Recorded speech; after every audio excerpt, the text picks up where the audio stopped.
Assalamu alaikum wa rahmatullah. Today we will discuss hepatitis B virus infection. I am Dr. Heba Al-Wushahi, Associate Professor of Community Medicine Department. Our topic today is about hepatitis B viral infection. Hepatitis B is known as serum hepatitis, was known as serum hepatitis. It is one of the parenteral hepatitis infection, parenterally transmitted hepatitis infection. It is an acute systemic infection, affects the whole body, systemic, but with a predilection or a marked pathology affecting the liver. It is caused by a virus. This virus caused hepatitis B virus. So hepatitis B is a systemic disease with a major pathology in the liver and caused by a virus known as hepatitis B virus. It was named as serum hepatitis. Actually, hepatitis B is one of the most common cause of chronic liver disease, as it can cause liver cirrhosis, liver cancer called hepatocellular carcinoma, and finally may be the cause of death.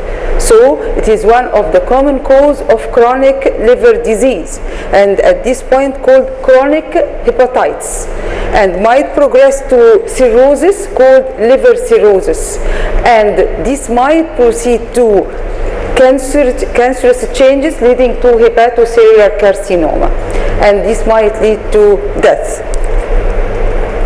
As regard hepatitis B occurrence worldwide, the disease is endemic throughout the world, but the level of endemicity markedly differ. It is most commonly present in the tropical regions and in the developing countries, but at the same time it is present in some regions in the Europe and American regions. As we see, this map shows that we have three levels of endemicity: high endemicity, moderate endemicity, and low endemicity. The right color presents the areas for high endemicity, and generally, according to the WHO estimates, the hepatitis B prevalence is the highest in the Western Pacific region as well as in the African region. Also, it present in America and some regions in Europe. This as regard the highly endemic area, like the Western Pacific, the African region, some areas in the American, and sporadic areas in the European region. In the highly endemic areas, it is red color, the intermediate endemicity yellow color, including Egypt, and the low endemicity, it is in the green color. In the highly endemic areas, we found that the infection usually affecting the newborn and the young children, and in the vast majority of cases proceed to chronic liver disease. So in highly endemic area, the infection occurred during infancy, in the majority of cases, occurred during infancy and early childhood.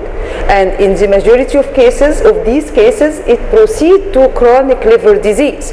As we will mention, the disease might end in the acute phase followed by complete recovery and might progress to lifetime chronic disease with its complications.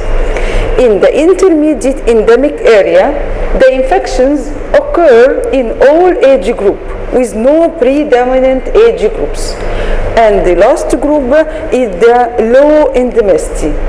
In the areas with low endemicity, we found that most infections occur in adults and usually occur in high-risk groups with certain risk factors, including healthcare workers, drug addicts, hemodialysis patients, patients receive blood transfusion, household contacts of sexual contacts of affected patients. So these are the low endemicity. It is associated with the presence of risk factors among adults. And in the intermediate endemicity, it occurs in all age groups.